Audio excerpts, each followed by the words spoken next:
Matt McCabe took the stand. He works in IT. That's 2 people in the family so far who work in IT. Don't tell me that Brian Albert, who is a police detective who utilizes electronic data to catch fugitives and has 2 members of his family who actually work in IT, doesn't know anything about phones and data? The prosecution took Matt through a lot of things that were leading up to even getting to the waterfall, and the prosecution lingered on the whole going to the daughter's basketball game thing and who they were playing and all that, and brought out that Jen McCabe was previously a basketball coach. And you know what? This is not about John O'Keefe or the alleged crime or the evidence. This is about the prosecution painting a picture for the jury. These witnesses are lovely family people, all American, apple pie and basketball. Matt drove his younger daughters back home and then went to the waterfall. He said he and Jen came in the same vehicle, which was a Suburban or a Yukon SUV. Does he not know what kind of car she has? It was Jen's vehicle.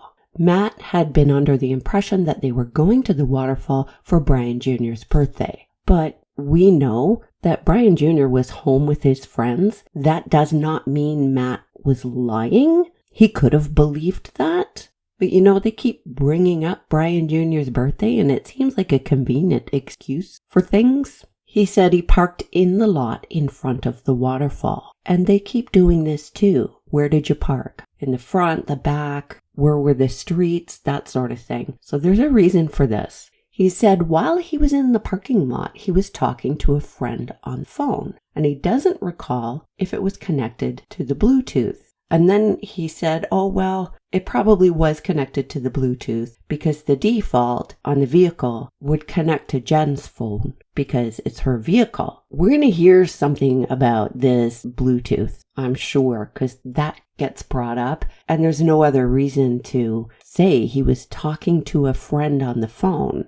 And if talking to a friend on the phone is really relevant, well, are we going to hear from the friend or see phone records? And he described the whole thing at the waterfall essentially the same as everybody else. He said he knew Brian Higgins before he'd met with him in social settings, and he knew that Brian Higgins was friends with Brian Albert. Then the prosecution brings up this New York City funeral again.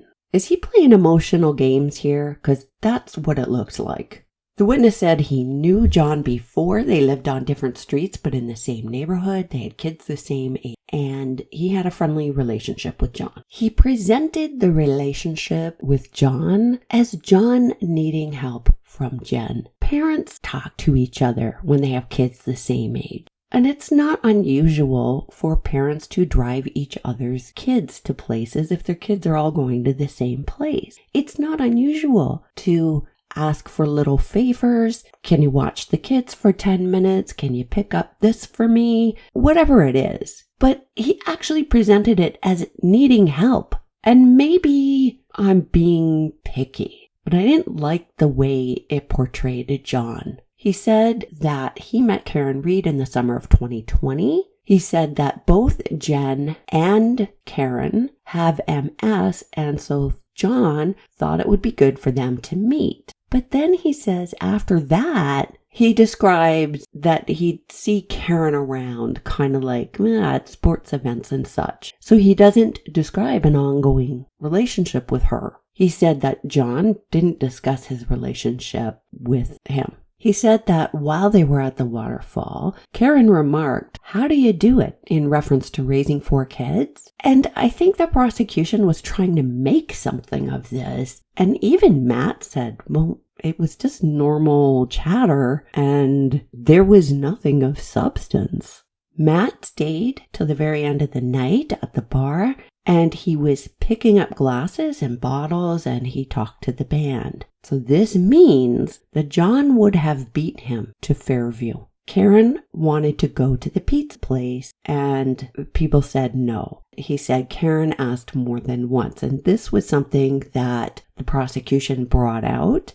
Are they going to try and make something of this? She wanted to go to the pizza place and make pizzas? So what, she murdered her boyfriend over it? That sounds wackadoodle. This conversation took place at the end of the night. So remember Julie Albert, who went home early because she had a headache? Well, she could not have witnessed this conversation that she testified to. He said when he got into the car, John texted Jen where to for the address. It's a bit odd that John would text Jen after he leaves instead of just asking her while they were at the bar if that was the plan. That doesn't make sense to me. He says Jen called John and he assumes that Jen was using the Bluetooth. He said John called a few minutes later saying they hadn't found the house. And so Matt and Jen gave directions and said the house will be on the left. Well, I think this is going to be an important little detail because the passenger seat of the SUV seen at the house was on the right. So it had pulled up from that direction. Maybe it had turned around in the street. He said when they were given directions to John over the phone, he does not recall hearing Reed in the background,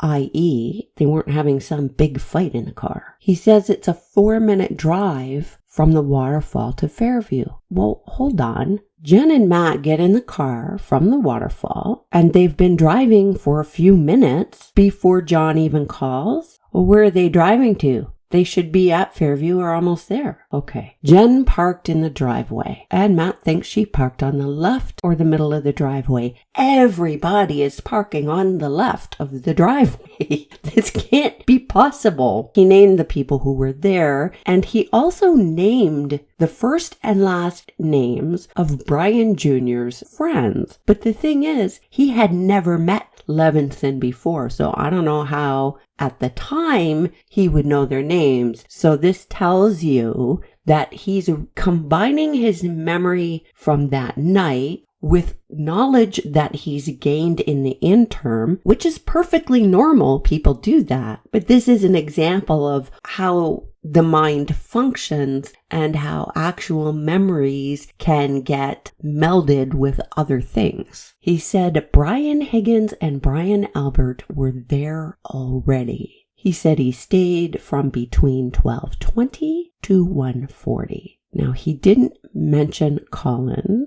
because supposedly Colin was gone already if Colin left at 12:10. Except Colin couldn't have left at 12:10. So where was he? He said his wife, Jen, showed the kids at the table a video, so it means she had her phone with her. He never saw Colin. He never saw his daughter Allie or her car. He said people could have walked in and out of the dining room. He didn't see anyone go elsewhere. Well, it doesn't mean nobody did. He said he saw Julie Nagel looking outside shortly after he arrived. He said that Jen told Julie that Jen was willing to drive Julie home if they wanted to stay. When Julie Nagel testified about talking to her brother about staying or not staying, she had said to her brother, well, I'll find my own ride, suggesting the offer hadn't been made yet, but that's not conclusive. Matt said when Nagel went outside, someone mentioned another vehicle. Who mentioned another vehicle? Matt said he looked out either the window or the door to see if it was John and Karen. He says Julie went out the other door. Well, isn't that convenient? He said he saw a dark SUV parked right in front of the house. Where were Brian Albert and Brian Higgins at this precise moment? Does he know that? He says there were a Jeep and a truck and an SUV out front all in a row. Well, 4 other witnesses who were actually outside said there was no Jeep. In fact, the driver of the Ford F-150 said his headlights illuminated the back of Reed's SUV. So tell me how there could be a Jeep there. This is a magic Jeep. It disappears and reappears. It goes invisible and then visible. He said he looked out again in a few minutes. He saw the SUV had moved up closer to the flagpole. Some witnesses are saying that the Jeep moved and some are saying it did not. Someone in the comments made an interesting suggestion, which is if Karen wasn't quite sure that they were invited or wasn't quite sure they had the right house, John might have sprinted to the house just to quickly check before Karen went in and then never came back, and she'd be annoyed, and that would explain why she's pulling up a little bit, like what the heck's going on, where is he? And it would also explain why she's alone in the vehicle. That was a remark by a commenter, and I thought it was a good one. Matt says the snow was just starting to stick. He said he didn't watch. He just looked out. He said the third time he looked out the door, the SUV was past the flagpole and utility pole, past the bushes, and up around the curve. And he later pointed it out. It's near the trees. Like, he can see past trees and bushes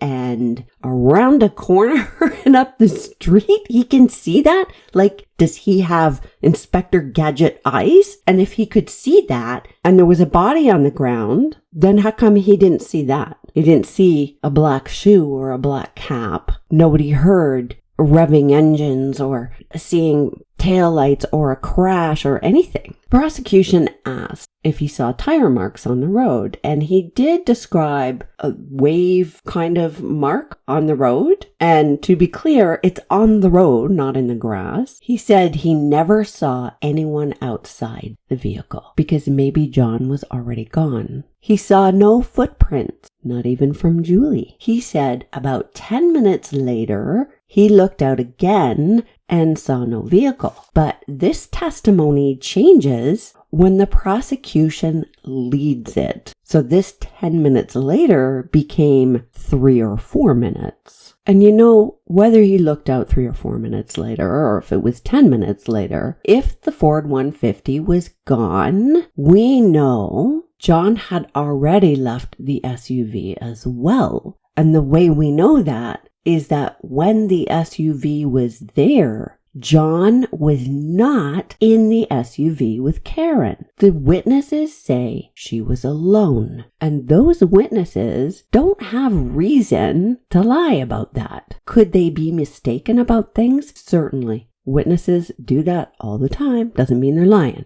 But these separate witnesses are consistent about a couple of key facts, and the big one is that there was a woman alone in that SUV. He said he and Julie drove Nagel and Levinson home, and they go back to seeing the SUV kind of around that corner, right? He said he was looking out the front door, which means Julie must have left through the side door if she left through the other door. Julie's testimony was that she left through the front door, but the other witnesses say she left through the side door, and the side door makes more sense. And Matt says the Jeep was parked in front of the mailbox. Well, this is exactly where other witnesses say the F-150 was parked. Magic Jeep. And he describes the SUV further up the road past the curve. Inspector Gadget eyes, I tell ya. And he said when he left, the snow was just starting to accumulate. This is long after Karen Reed left, and it's only starting to accumulate. Yet when they found John O'Keefe, there was snow under him, and there were blood drops on the top layers of snow. And you know, when they took out that leaf blower, they didn't blow away the snow on the whole front yard. They didn't look for footprints to and from the house. They maybe would have found more blood drops had they looked. They didn't photograph that evidence properly. So an expert in blood stain analysis can only tell you so much. They can tell you that, yeah,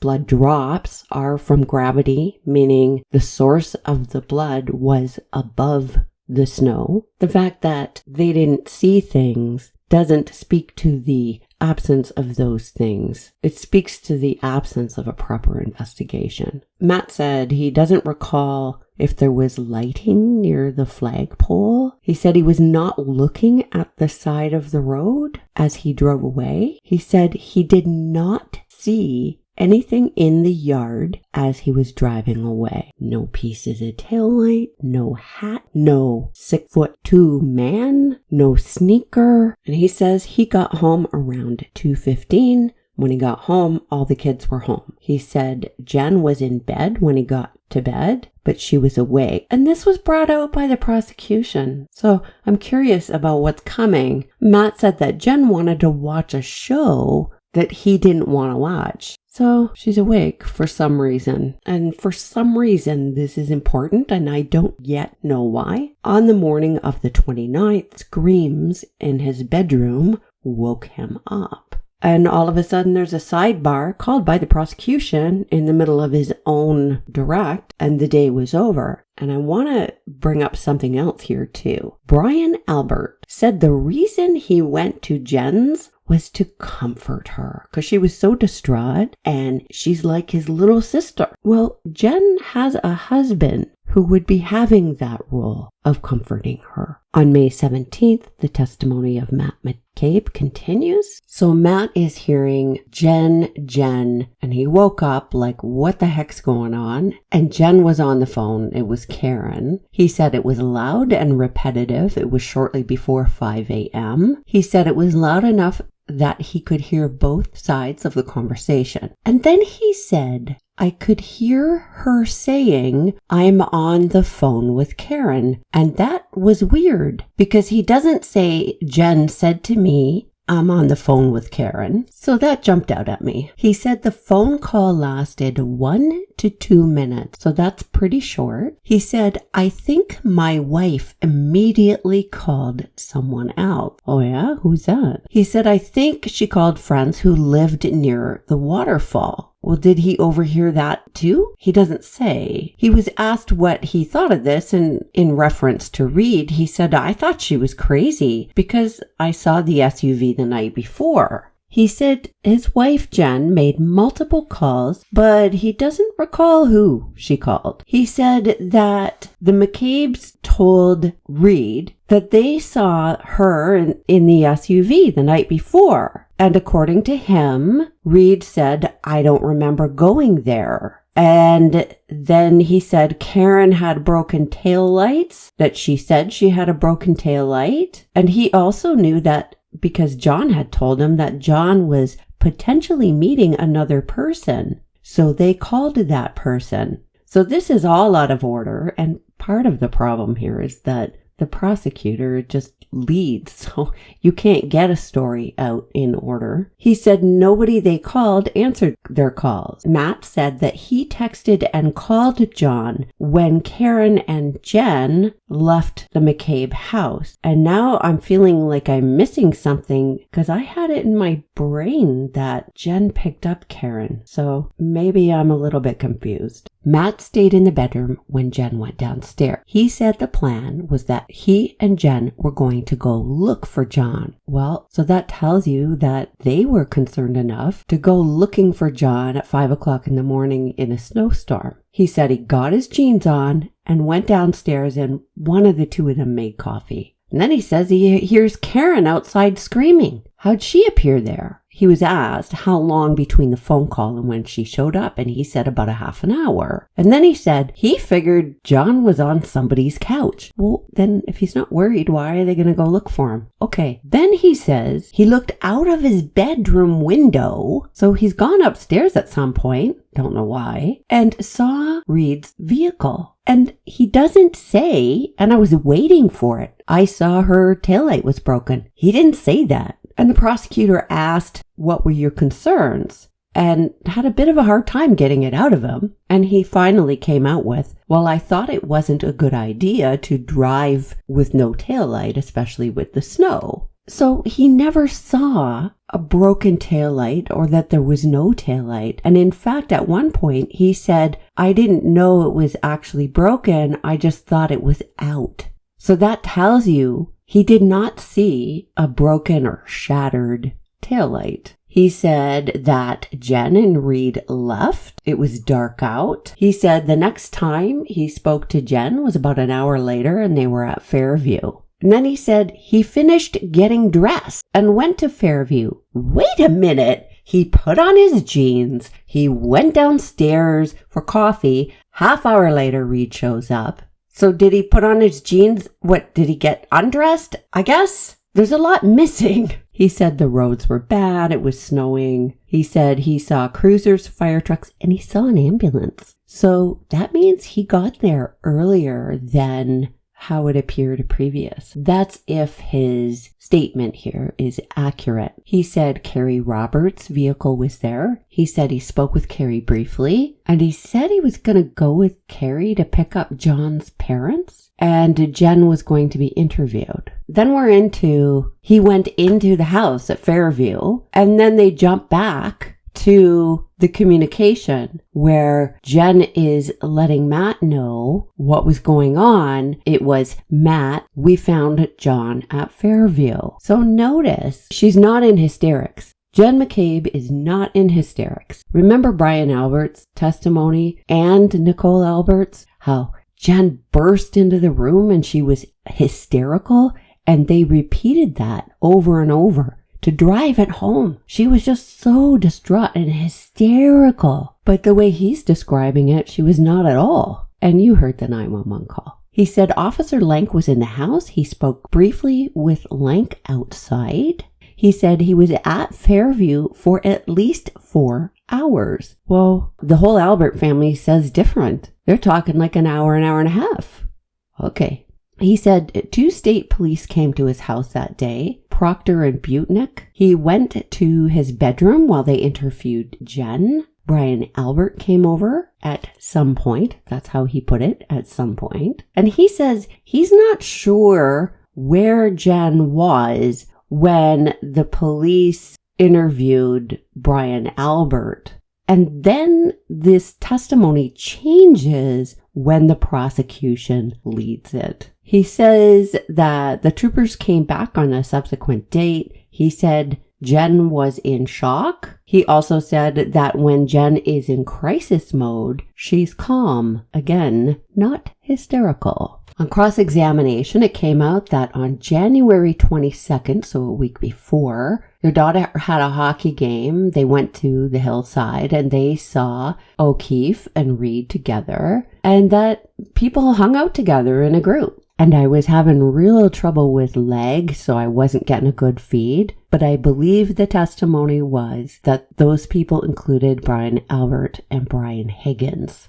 But we kind of already knew that because Brian Albert tried to play it down and then slipped up and said something about Karen Reed being across the table from him. The defense moves to focus on January 29th. They go through some of the things at the waterfall instead of all of it. The mood was festive. Both O'Keefe and Reed were happy. The witness had talked to John, but he didn't speak to Karen, but he agrees that they were both happy. And the defense brought out that it was important that Kaylee got into this school she'd been accepted into. And that was an important thing for John, and he was very happy about it. And it got me to thinking, I don't know anything about the schools there or how all that works. So if somebody listening is from there, maybe you can jump into the comments and explain it. It sounds like getting into this school wasn't a given, so it's a good thing. And it made me wonder if perhaps somebody else might be jealous about that. Just something that popped into my head. He said John was drinking beer. Karen was drinking something clear. And John and Karen were only there for an hour, and they were not drinking a lot. The amount of alcohol that everybody was drinking or not drinking is obviously important because one of the charges is related to impaired driving. So how much she had to drink would be important. You know, these people are drinking all day long, afternoon, evening, nighttime, and they're all okay to drive. And it appears that she's drinking a lot less. I mean, she even brought her drink with her from the other place. There's a double standard for sure. And we still have not heard anyone say that she was smashed out of her mind. The defense pointed out his previous testimony at a hearing where Lally was there, but the defense was not. It was the April 26th hearing, only 3 months after the incident. And the defense asked, is your memory better better closer to the incident than it is today? This is a common question. And the obvious answer is yes, and Matt kind of hedged. The prosecution asked for a sidebar on this. He didn't like this. Eventually, Matt agrees his memory would be better then than now, and the defense is trying to reference his previous testimony, and Matt was splitting words, and he didn't recall specific questions about Karen and John being intoxicated, and finally comes out with the answer that, well, no, they were not. He was asked about Brian Alberts and Brian Higgins being at the waterfall and if they were practicing fighting, and Matt said no, he doesn't remember that, but he does recall them grabbing each other. He doesn't recall a fighting stance, but he does recall a bear hug type of grab. He said before everyone left, everyone was welcome back to Fairview, including John and Karen. He said he left between 12:10 and 12:15. He met Jen in her vehicle. And no, this is after Brian Higgins and Brian Albert left. He said when they got to Fairview, they either parked in the left of the driveway or one spot over. He said there were at least 2 cars in the driveway when he got there. He doesn't recall if he pulled all the way in or if Jen pulled all the way in. He said there was no black SUV when they got there, not in the driveway and not in the street. He said there was a Jeep with a plow parked at the mailbox facing up the hill, and that the Jeep was the only vehicle on the street. Oh, really? So where did that Jeep go when the SUV was there and Julie Nagel was being picked up and all that? Well, according to this witness, the Jeep stayed there the whole time. Well, how would he know? He's already testified, he's not staring out the windows watching everything. How would he know that the Jeep never moved? Okay. And why didn't anyone else see it? The Jeep was not blocking the driveway. And by the way, where this Jeep was parked in front of the mailbox, well, how is it that other people are parking at the mailbox too? Like, it's a magic Jeep. You can drive right through it. He said 5 minutes later, he saw the black SUV. He says the Jeep was still there and the SUV was in front of the Jeep. It's such a neat trick how the headlights from the F-150 lights up the back of the SUV with the Jeep in a way. The defense says he has conflicting stories about the Jeep. And his answer, I know I saw the SUV. Well, that doesn't address the conflicting stories about the Jeep now, does it? He said he was looking out the front door. He told Proctor on January 29th that the SUV was to the right of the residence, and the defense is presenting this to him. You told Proctor this, right? And Matt says, what right? That wasn't the question. The question was, did you say this to Proctor on January 29th? And Matt McCabe wants to split hairs, and that's not the question. The question isn't what he remembers now or what he thinks now. The question was, did you say this or not? And so they go back and forth and back and forth. And this witness is not responsive. And Matt says, I've always stated the SUV was in front of the house. And he insists he didn't say that it was to the right. And now he doesn't recall what he told Proctor. So the defense shows him what he told Proctor. He shows him a statement. And then he says, I'm not saying I don't remember what I said to Proctor. He says, at some point, I saw the SUV to the right of the house. And the witness keeps going back to what he thinks he remembers now, rather than the actual question, which is, what did he state previously? And he will not budge from the stories he's got now, and he's not responsive to the questioning, and the judge won't let the defense move forward with this. So that's got to be frustrating. The defense confronts him with his testimony at the grand jury and how he talked about the SUV moving 15 to 20 feet, that the SUV was front of the house and then was toward the flagpole. The witness the whole time was just not responsive. He wants to tell the story he's got now. It all would have just been so much easier if he said, yes, I said that to Proctor, or no, I didn't. He says the Jeep was behind the SUV. He agreed that there were no tire tracks before the SUV arrived. He agreed the SUV always faced in the same direction. And then he doesn't recall if he was looking through the door or the window the first time he looked out. And he did not see John O'Keefe in the passenger seat. Yesterday, he said the vehicle had moved 3 times and now he's slightly varying it. But the bottom line is each time it was moving forward. And there was a lot of lag in my feed, so I'm sure I missed some things. He agreed that since he talked to Trooper Proctor, he's had multiple conversations with his family, including Brian Albert. Well, there you go. And that doesn't always mean cover up, although in this case I have strong suspicions, let's put it that way. Even if somebody has no intention of being untruthful, these conversations impact memory. And this is why it's so important to do a timely interview and so important to tell witnesses, look, don't discuss the case, because every conversation you have with somebody else feeds into your brain and it does impact how you remember things. Because contrary to what we would like to believe, that our memory is a video or a still picture that never changes, that's not how it works. Memory is modified all the time. He agreed that he never observed damage to the SUV that night. And as he was describing looking at the SUV, he's saying he saw the back of it, so there's no damage on it. They talked about the tire tracks in a V shape from the curb, like that waved out to across the street, consistent with a 3-point turn.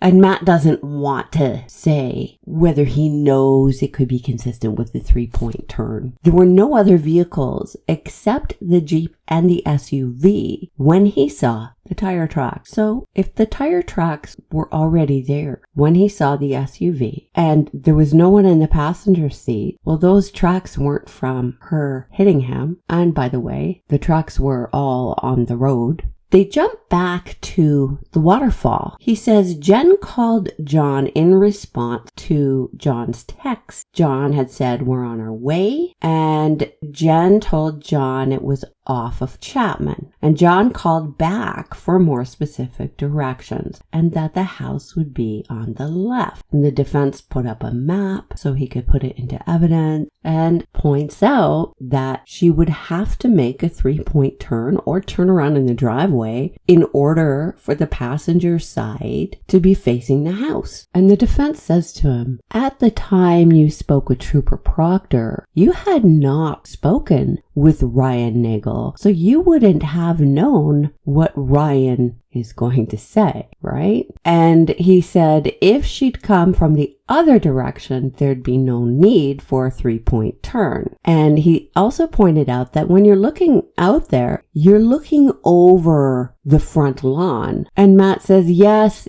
but I wasn't looking at the lawn. Well, you have to look over the lawn to be able to see. And the defense points out, if you can clearly see tracks on the road, if it's that clear that you can see that, then you can clearly see the lawn. So if John was there after those tracks were made, this witness would have seen him. So it means one of two things. It means this witness is completely lying, or John wasn't there at that time that he was looking. And those tracks don't have anything to do with anything. And I'm going with John wasn't out there at that time because there wasn't a large amount of snow on the ground. And he got the witness to agree. He saw no John, heard no yelling, no crash noise. He heard no noises. And Matt says, yeah, well, we were playing music inside. Look, why do you need to make the excuses? Did you hear something or didn't you? Matt says they left at approximately 1:40 a.m. and he was with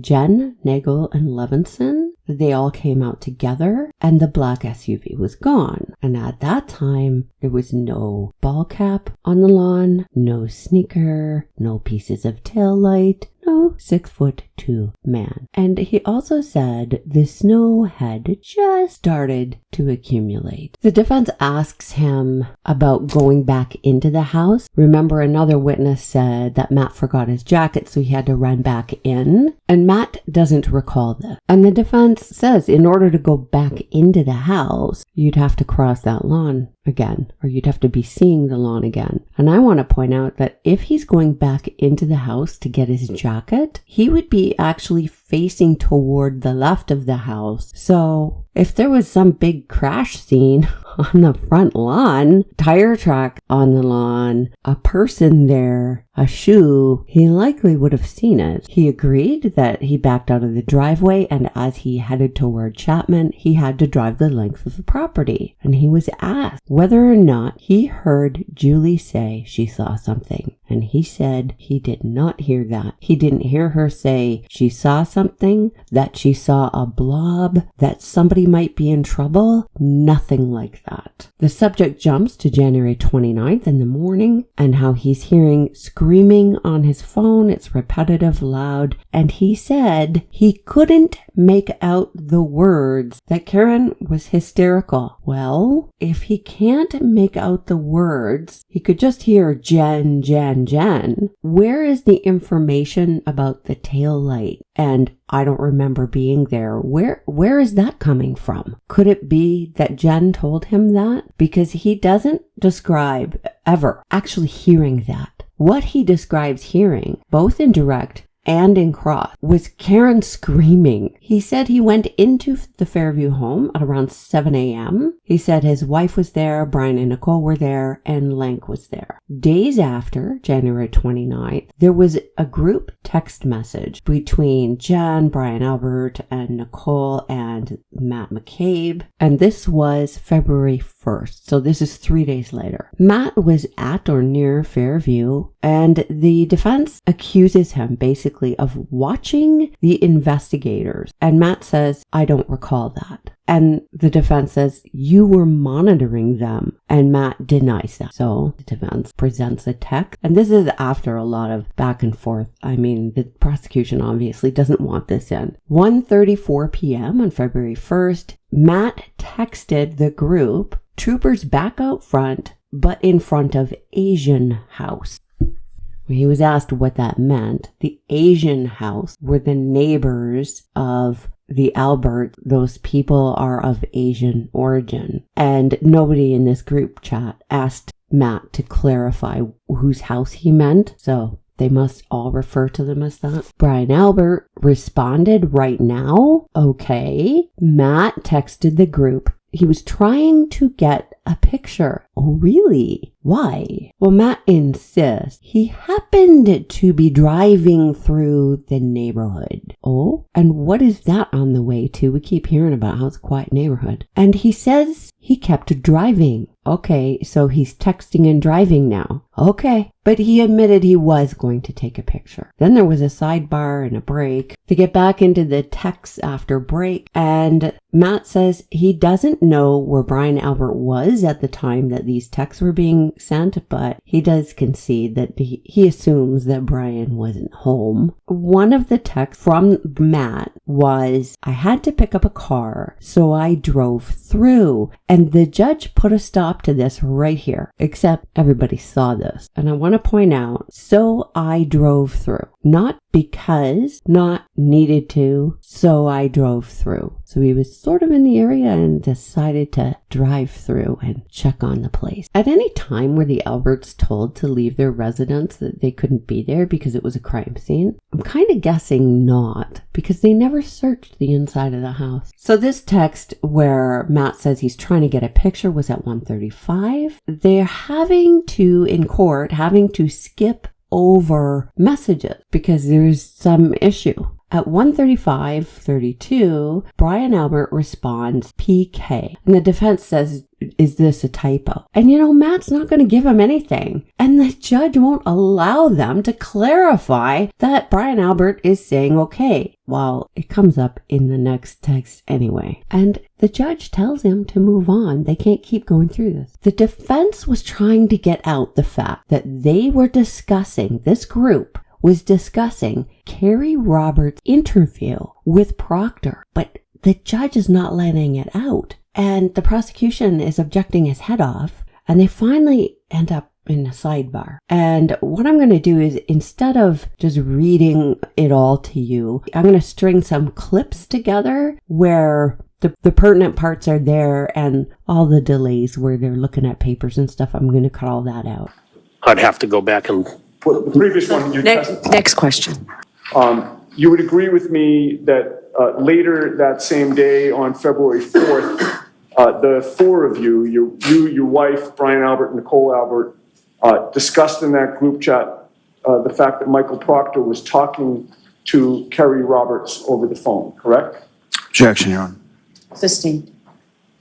At 3:01 and 48 seconds, you commented on the interview of Michael Proctor with Carrie Roberts, did you not? Objection. Sustained. May we be seen? You saw that at 3:01 p.m. and 48 seconds on February 1st that you texted, quote, very weird that she's been barely interviewed. The whole dead comment was just told. I was supposed to have them talk last night and forgot to tell Proctor to call her. Do you recall that? I recall it, correct. All right. And those were your words, correct? Yes, they are. May that be displayed? No, it's in. We may display it later, but I'd like to move this testimony along. So that's in evidence. And then in that discussion, at 3:03 p.m. and 15 seconds, it was Brian Albert who texted, quote, hope they don't think she's making it up after the fact for some reason, end quote, correct? Objection. I'll allow that. Can you read the timestamp again? It's the second It's on page page. 02161. Oh, I found it. Yep, Yes. it's in the middle. I got that timestamp correct? 3:03:15. Correct. And I read that accurately. Hope they don't think she's making it up after the fact. Yes, that's correct. And then less than a minute later at 3:05 and 32 seconds, you replied, yes, she was hardly interviewed, and I think just answered what was asked. Oh, I'm sorry, strike that. Strike that whole question. I skipped his next response, which was at 3:05 and 2 seconds, where he said, but if they barely interviewed her, that's on them, correct? That's from Brian. Yes, that's correct. Okay. Now, with regard to that exchange, you would agree with me that you were talking about Carrie Roberts being interviewed by Michael Proctor, correct? I don't want to make an assumption. Do you have the text previous to this that shows that we're referencing Carrie? I do, and I'll show you that only to refresh your memory. Yeah, I don't want to assume something. I understand. I'm going to show you one page and ask you to look at it silently to yourself. Okay. That's what I was looking for. Yes. Did those previous pages refresh your memory about the context of your group chat conversation? Yes, it did. And certainly it was talking about Carrie Roberts being interviewed, correct? Yes, it was. And you were passing along information about that interview to Brian Albert, were you not? Yes, I was letting him know that Carrie was being interviewed. And you were telling him things that she was saying, correct?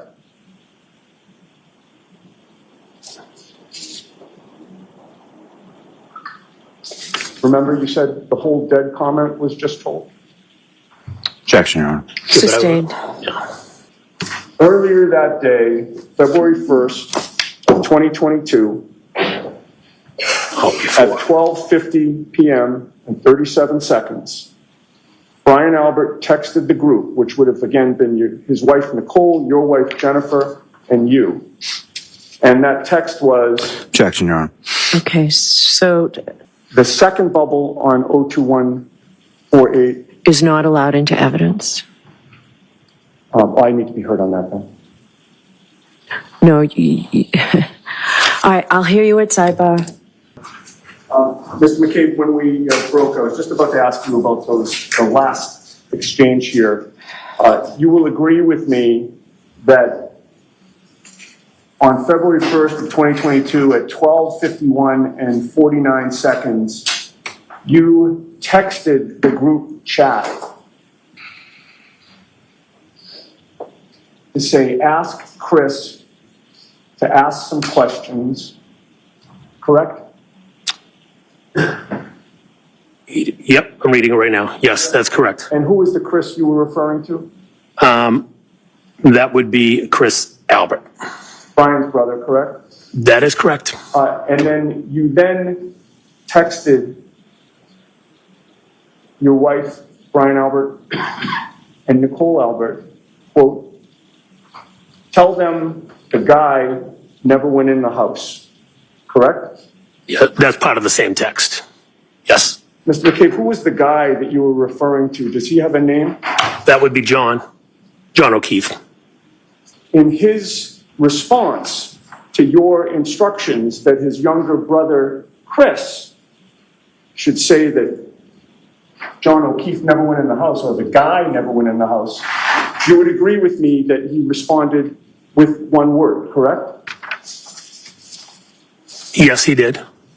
Brian Albert's response was, exactly, correct? Yes, that's his response.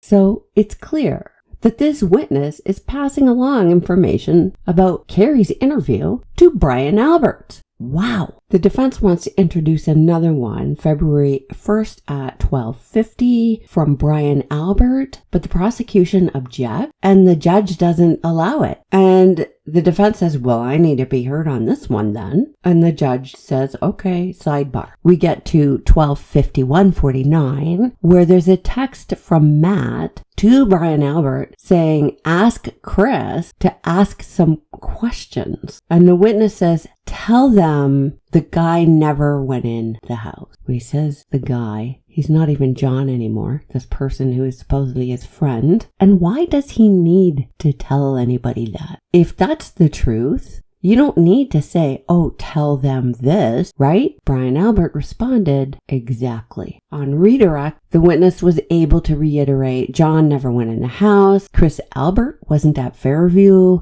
We had no idea what happened to John. And the witness says he never told anyone what to say to the police. Well, we just saw that text. He said he saw the pickup, but he was focused on the SUV. He saw the tire marks after the SUV was there. Well, that's not what he said. He was clear. The prosecution suggested that if somebody missed the house, they'd have to turn around, and the witness agrees. Well, okay. It comes out that Matt didn't actually see inside the vehicle, so he can't say whether John was in the vehicle or not. He can't even say, really, if it was Karen Reed's SUV. Of course, everybody thinks it was. In respect to February 1st, he says he doesn't recall what he was doing that day, and he doesn't recall where he was going. And then he says, I don't recall where I was going, and I cut down Fairview. Well, hello. You don't remember what you were doing. You don't remember where you were going. So why do you know you need to cut down Fairview? What are you cutting down Fairview for? And the digging that was referred to in the text was the troopers were digging out the snow.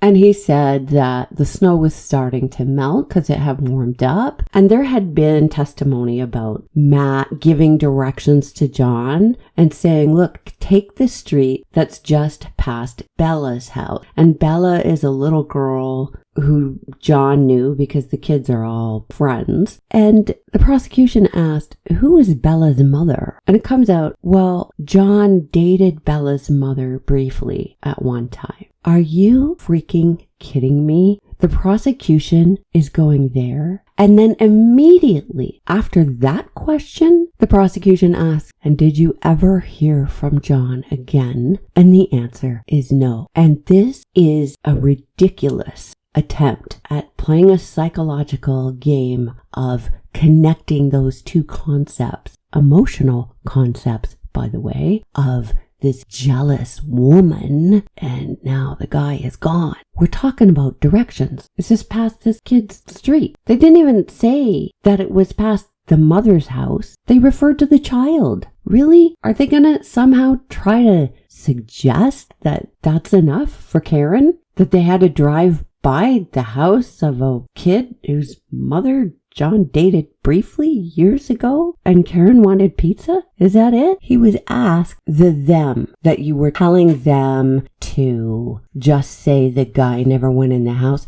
Who is the them you're referring to? And Matt says, Channel 4. What? What? Oh, yeah, it was the news channel. Just tell them that he never came in the house. Because the news wanted to know. They wanted information. Are you... tell me that none of you listening actually believe this. Please. The whole context of the whole conversation was discussion of the police investigation and the police interview with Carrie Roberts and the police being at the Albert house. At no point was there any mention of Channel 4 News. That's all I've got for you today. Trust your gut. I'll see you in the comments.